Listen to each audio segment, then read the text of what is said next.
Saludándoles atentamente, como siempre, su amigo José Manuel Marmolejo Delgado, en nuestro programa hace algún tiempo, en ese lugar de esta gran estación OMV Radio, en Ecatepec de Morelos, Estado de México.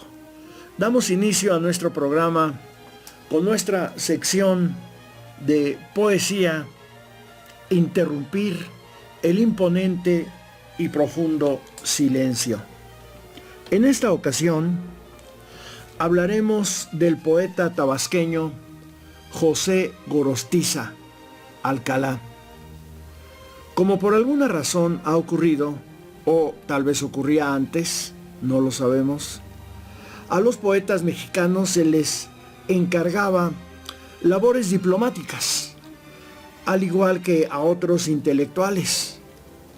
El poeta José Gorostiza, dueño de un excelente lirismo, solo publicó 2 libros: Canciones para cantar en las barcas, 1925, y Prosa.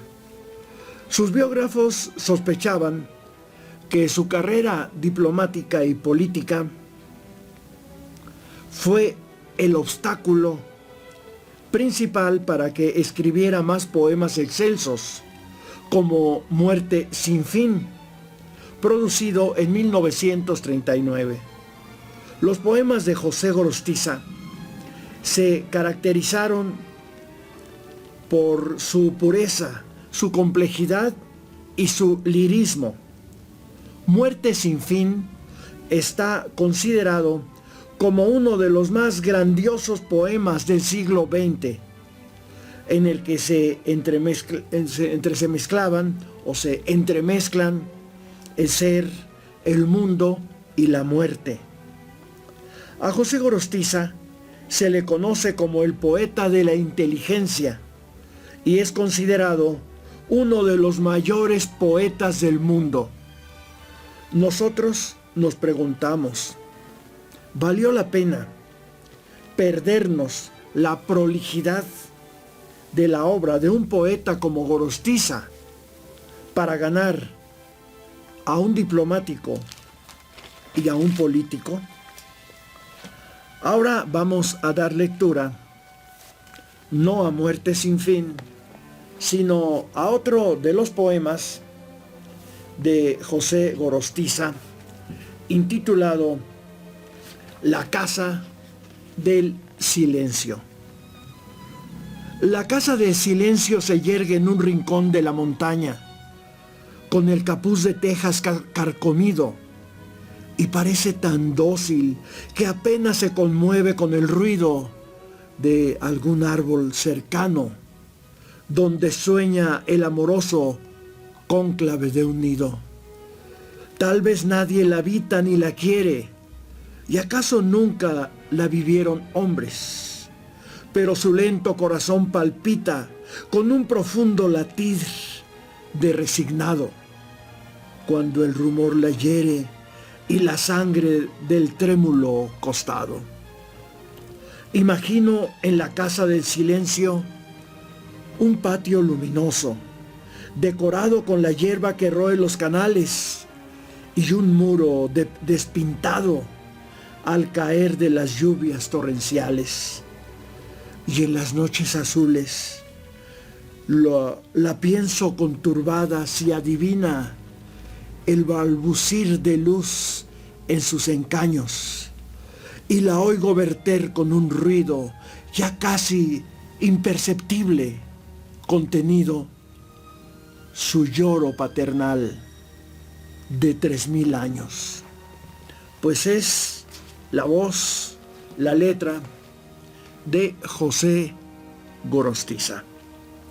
Ahora nos vamos a nuestra temática general de la historia de México, de esa etapa tan terrible para nuestro país como fue la etapa del Maximato.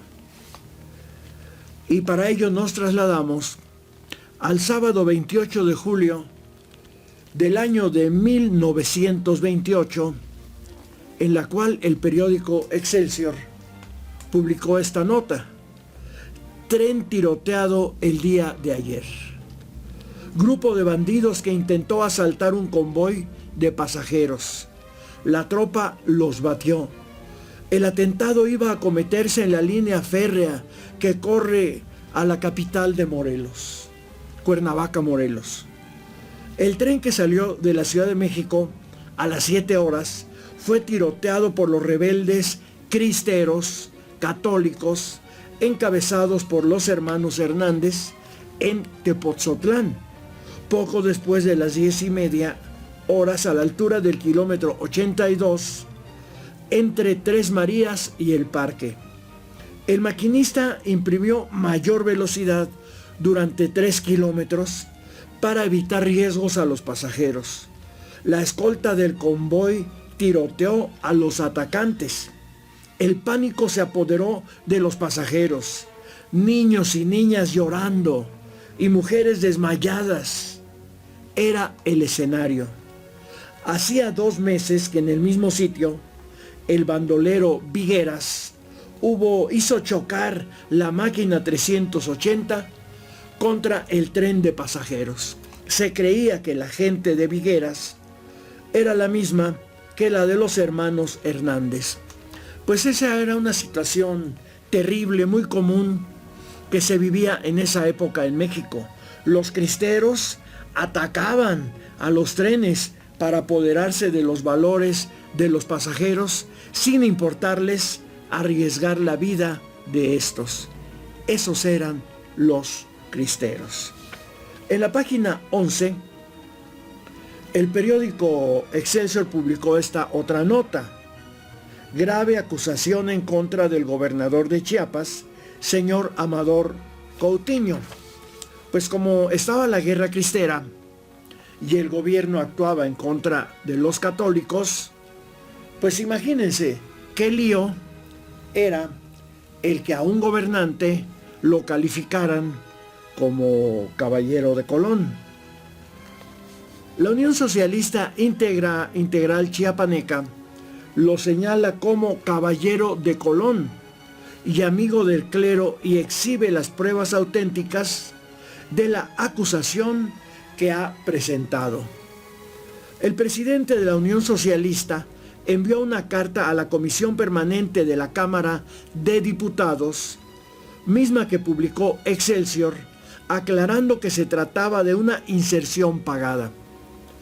En el comunicado, Manuel E. Guzmán expresa que, de acuerdo a las investigaciones, el asesinato de Obregón fue instigado por el clero católico, mismo que se empeñaba en destruir la revolución y a sus más altos representativos como Calles y Obregón, que era un deber de todos, de todo leal revolucionario, señalar y combatir a los clericales, enemigos del progreso y bienestar de la patria. Algunos de ellos, denunciaba Guzmán, se lograron colar entre las filas de los verdaderamente revolucionarios, ocupando cargos públicos que no merecían. En este caso, según el presidente de los socialistas, se encontraba el gobernador provisional de Chiapas, licenciado Amadeo Coutinho, a quien denunció ante la República entera como caballero de Colón en Puebla, según la fotografía que acompañaba a su escrito, con dedicatoria al obispo de Guajuapan, así como a un director general de la Orden Caballeros de Colón del Consejo Madre Santísima de la Luz, 1891, Puebla, Puebla. Pidió su cese del cargo y lo acusó de ser el responsable de las irregularidades electorales en contra de los verdaderos revolucionarios de Chiapas, de cuyos hechos podía informar el jefe de operaciones militares, general Juan José Méndez. Pues esta era la situación que se vivía en México: guerra cristera, ataques a los trenes y una lucha política interna terrible. Otra nota es la siguiente. Apareció un grupo de bandidos, Tlaxcala, Tlaxcala. Campesinos del lugar denunciaron que apareció una nueva partida de asaltantes rebeldes cristeros en las inmediaciones del Malitzin, misma banda que se dedicaba a robar a los campesinos los días de plaza, al regresar a sus rancherías. Ese fue un elemento por el cual no todo el pueblo, aún el pueblo católico, no apoyó a los cristeros, porque estos eran muy violentos y atacaban a las propias comunidades católicas. Entonces el pueblo decía, ¿cómo te voy a apoyar si me estás robando? Si te estás llevando a las mujeres de mi pueblo de manera arbitraria. El periódico Excelsior, en el número 4149 del domingo 29 de julio de 1928, en primera plana, publicó esta otra nota. Frente único formarán los obregonistas. Todos los elementos de ese partido se han puesto de acuerdo y reconocen como jefe al licenciado Sáenz. La labor política se inicia desde mañana. La última entrega de credenciales de presuntos diputados antes de proceder a instalar las cámaras. Acababan de asesinar a Obregón. Excelsior presuponía que todas las corrientes obregonistas habían alcanzado un acuerdo programático y ratificaban a quien fuera primer secretario del centro director obregonista, Aarón Sáenz, como su jefe. En tanto, la línea moderada del obregonismo alcanzaba acuerdos con Antonio Díaz Soto y Gama, ex zapatista, y con Aurelio Manrique, y presentaría un frente legislativo y electoral único. Al día siguiente se reanudarían las actividades de la Comisión Permanente del Congreso de la Unión, pues concluirían los 9 días de luto acordado por el asesinato de Obregón. Se encontraban ya en la Ciudad de México los presuntos diputados que habían de integrar la próxima legislatura, y uno de sus primeros trabajos sería concluir la entrega de credenciales a los diputados electos. Una información curiosa que plantea la nota es el hecho de que pudieran existir credenciales de diputado electo apócrifas, por lo que la comisión permanente tendría sumo cuidado en revisar adecuadamente estos documentos. Excelsior publicó la carta que la Confederación de Partidos Obregonistas de la República Mexicana enviara a Antonio Ríos Sertuche el día 25 de julio, en la que los obregonistas le reiteraban su confianza por la honrada y justiciera labor que desempeñaba en la investigación del caso Obregón. Le notificaban que habrían de solicitar a Calles que el nombramiento de Ríos Sertuche fuese definitivo.